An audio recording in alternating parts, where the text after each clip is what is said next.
In today's video, we're going to be looking at the MS Cubes produced by Chi, seeing whether or not you should consider buying it and which ones are good, which ones are bad. Let's get to it. Once again, thank you so much to the best company in the world, Daily Puzzles, for sponsoring this video and providing me with all 5 of these cubes to review for you guys. Make sure if you need any single cube on the market, you can head over to Daily Puzzles and make sure you use my code LHCuber to save 10% off your entire order, as well as supporting this channel. So I unboxed these cubes about 2 months ago now, and initially my thoughts were pretty good. I really enjoy the cubes, I like turning them, they feel pretty good, and most importantly the price. The price is insanely good actually. I believe the price of these cubes is the main factor for them because of course they're budget cubes, but they're all magnetic and they're around 20 Australian each, so you add it up, it's 95 AUD in the cart, all 5 of them together, you purchase as a bundle, and it's a really nice deal, especially for magnetic cubes. Nowadays you have these really expensive top tier quality puzzles like GAN does, but Chi do really well when making these budget cubes. They've done extremely well again with these ones because for only around 20 each for a magnetic cube and a budget cube is meant to be, it turns really nicely. I'm a pretty big fan of these cubes because they all turn pretty nicely, so let's just get straight to them. Starting us off is the 2x2, my personal favorite, because this cube is absolutely amazing. The way I can describe it is like a lighter Volk 2 because it feels exactly like a Volk 2 but just lighter. It's just really nice to turn, I can turn it really fast, and most importantly it feels really smooth, you know. I really like turning this cube because it's just fast and smooth, which is my favorite combination to be honest. As you can see, you can turn really fast on this cube, it's just very flawless to be honest. I rarely ever get any lockups because its corner cutting is really nice as well. It's about 45, which means lockups are pretty rare, and I can confirm the lockups are very rare. I rarely ever get lockups because that's the main issue I have with 2x2 is lockups.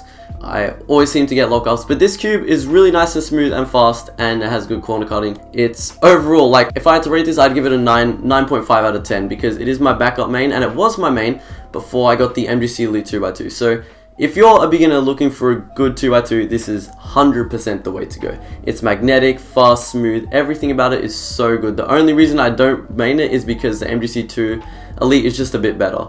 There's no real flaws in this cube, it's just amazing, honestly. I have to recommend it. Now the 3x3 is a bit in the middle in my books. I sort of like it, but I sort of don't. It feels too plasticky in my opinion. I don't really like how it feels, but at the same time, it's like all the other cubes, it's pretty fast. It's not exactly smooth, like I had to lube it a bit, and even then it's sort of drying out pretty fast. It turns really fast actually, but it was uncontrollable. I did have to tighten it a bit at the start, but after I tightened it by about half a turn, I think it was, it started to turn really nicely, and now it's really fast, and I can 100% see this as a really good cube because it just turns really nicely, just like the 2x2. It's not as fast, but it's still pretty fast in my opinion.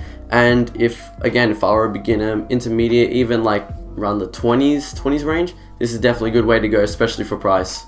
The 4x4 is probably my least favorite out of all these 5 because it's just nothing really good about it to be honest. It turns alright. It's got the same feel as the 3x3, but it just feels really blocky when I turn it, and overall during solves I just feel like I'm catching a lot, locking up and stuff. But it does turn alright. Like I said, it turns like the 3x3, it feels nice. I could probably add some lubricant to it, it could be a bit better, but I don't see the blockiness going away because it just sort of, it's not ideal for me. I don't really like blocky 4x4s, and that's why I'm due for a new one because the Alsu GTS 2M doesn't feel the best as of now. So I'd probably recommend going elsewhere. Maybe the Thunderclap. The Thunderclap is definitely a really good 4x4, but if you just want to go all in, I'd definitely recommend maybe like an MGC 4x4. I haven't tried it yet and I plan to, but like with the 5x5 and 6x6, they feel really nice, so I'm sure the 4x4 will be just as good as those. So if I had to say anything, I'd say to get a different 4x4 over this because this isn't really ideal in my books. Now, the 5x5 really surprised me out of the box. I was expecting it to be like really slow and really like sandy and stuff, but it's so nice. It turns really nice, like it's just so smooth. I was expecting it to be really rough, slow sort of style, but it's really fast. Like with the other cubes, it doesn't lock up much. It's an amazing 5x5. I can get my average times on this 5x5.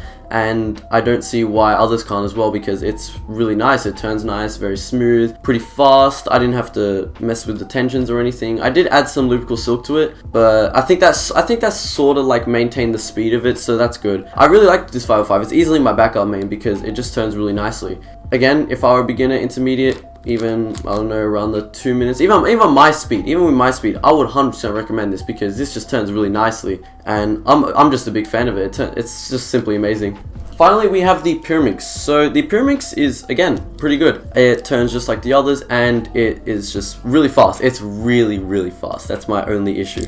I see myself overturning quite a lot, and when I'm doing algs at the end, I see myself twisting the corners on accident sometimes. It's a bit hard to grip. The material is just different from other Pyraminxes. Like the X-Men Bell. The X-Men Bell is very firm, and like you can grip onto it pretty well without, you know, letting go or something. Whereas this, I feel like I'm gonna let go of the Pyraminx any second now. But it turns really nicely. It's a very nice turn. It just overshoots a lot. This has some potential if I could set it up, but I don't really know much about Pyraminx. I don't know how to set up a Pyraminx. And to be honest, any Pyraminx nowadays, you may as well just go for the X-Men Bell, because it's only, what, $20? And that's pretty cheap for a Pyraminx. Like usual, with any Pyraminx, if I were to pick any Pyraminx, just go with the X-Men Bell. You can get this if you want, but you may as well just spend a couple extra dollars to go for the X-Men Bell. But this is still pretty good, and I'd still recommend this to anyone who wants to. If you don't want to purchase the X-Men Bell, I'd definitely recommend getting this one. So that's all my thoughts on the Chi MS Speedcubes. Let me know if you enjoyed this video by leaving a like, and if you didn't, leave it a dislike, so I can further improve my videos in the future. Remember to use code LHCuber at Daily Puzzles checkout if you want to save 10% off any Speedcube order of your choice, and make sure to subscribe if you enjoy my content. Thanks everyone for watching, and we'll see you all soon.